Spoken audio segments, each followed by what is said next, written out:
Caríssimos amantes da corrida, sejam todos bem-vindos ao canal Corrida Consciência. Meu nome é Vitor Franco. Você quer saber como que a psicobiologia pode te ajudar a ter um desempenho melhor na corrida? Então essa live vai te ajudar bastante.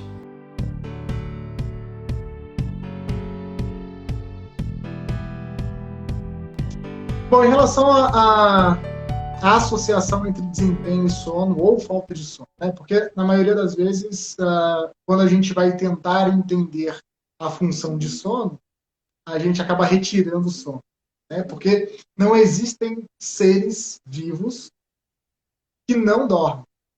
Não existem, né? Então, a gente não consegue, até hoje, né? A gente não conseguiu definir o que de fato é o sono e para que serve o sono, exatamente por conta dessa situação.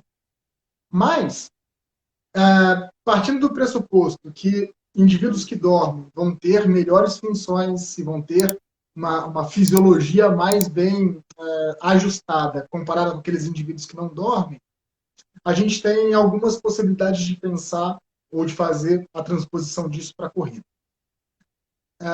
De forma aguda, Vitor, a gente, quando eu estou falando de forma aguda, eu estou falando quando a gente coloca o indivíduo para ficar privado de sono, né, por mais de 24 horas, e vai submetê-lo a uma prova contra-relógio de 10 quilômetros, por exemplo. Né? Para essas, ou um teste incremental para avaliar o VO2 máximo. Para essas condições, a privação de sono parece não gerar efeitos tão negativos assim. Mas só que a gente tem que considerar que, na maioria das vezes, esses protocolos são feitos em laboratórios, ambiente controlado, pouca decisão a ser tomada. Né? Quando a gente vai para um ambiente de competição, em que a gente tem os fatores externos operando, a gente ainda não sabe o que de fato acontece. Tá?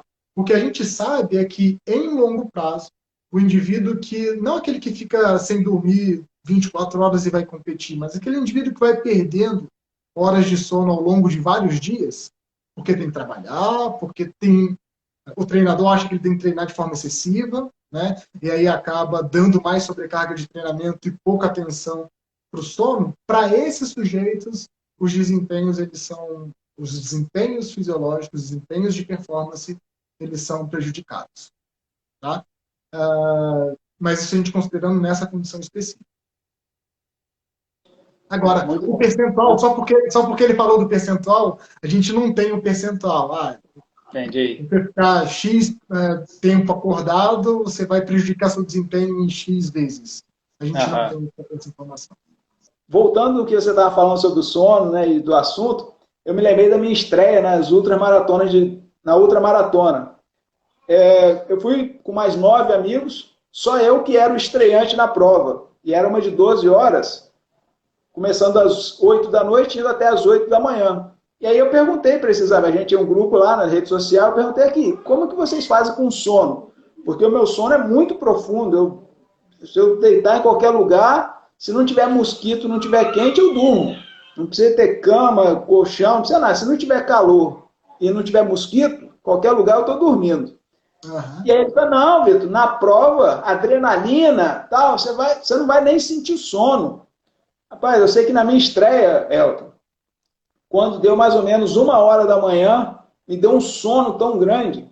Era uma sensação como se tivesse um imã me puxando para o chão e o performance caindo na corrida. Eu não sou de performance, mas assim, para o que eu queria, né? Estava perdendo essa minha performance. Eu tive que parar, dormir 1h para depois retornar nessa prova. Aí no ano seguinte eu voltei e falei assim, agora eu não vou dormir mais. Dormi 1h30. Então depois correr de madrugada para mim é muito difícil, né? Eu ajudei um amigo também numa ultra de 250 quilômetros. Foram 2 dias e meio. Dormir pouquíssimo também foi bem complicado, né? A gente dormiu umas 5 horas. Dos 2 dias e meio, a gente dormiu umas 5 horas, né? Mas chegamos e foi... Então, assim, o sono realmente é uma coisa que interfere muito, né? Na performance do dia a dia, né? Para a gente trabalhar, para a gente viver, né? Sabe que uma das coisas que mais me motivaram a buscar entender como é o sono e as estratégias de sono de ultramaratonistas de trilhas e montanhas foi de um relato parecido com o teu.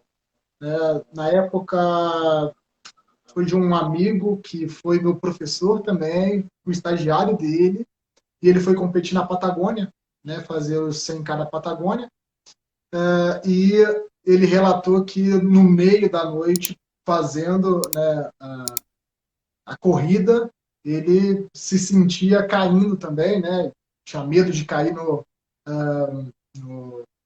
meio do vale, né, e junto com ele, um outro grande amigo ultramaratonista, o Ernesto Carriço, eu estou falando o nome dele porque me permite, a gente já tem essa proximidade, me relatou também que nessa competição ele se apoiou em outras pessoas que já estavam acostumadas e seguiu com elas, mas com essa sensação de sono muito, muito intensa, né?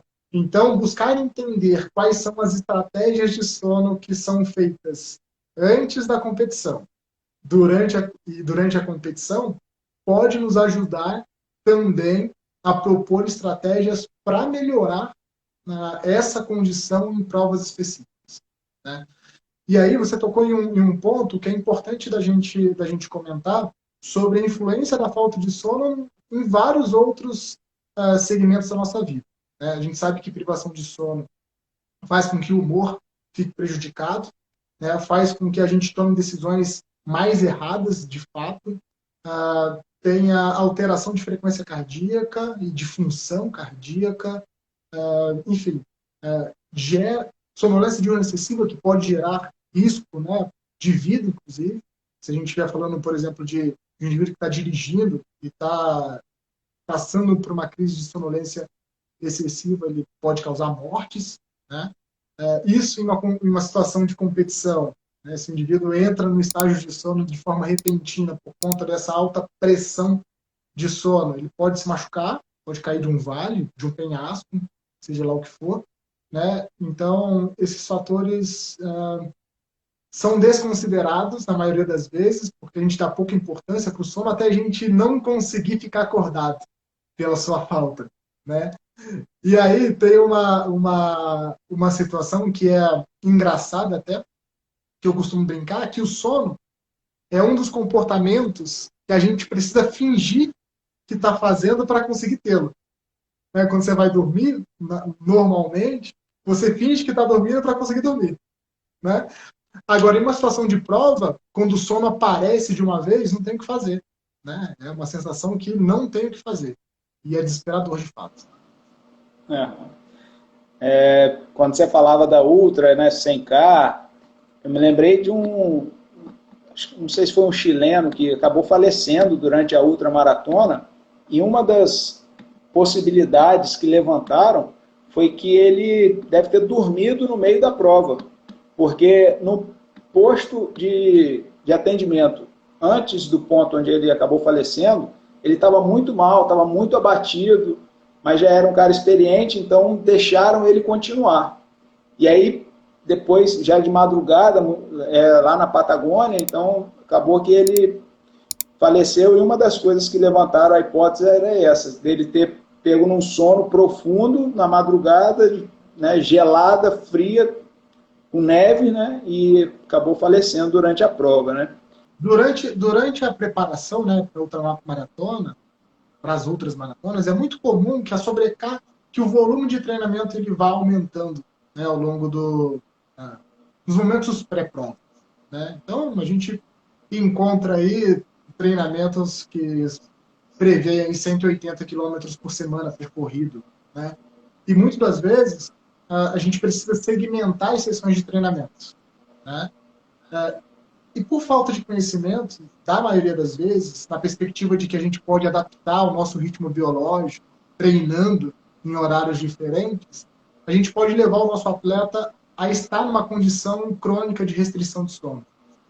E se ele, de fato, entra numa condição como essa, lá na prova, isso pode ter repercussões graves, né? A gente não sabe se foi esse o fato que levou à morte desse atleta, mas existe chances de fato ser isso, né?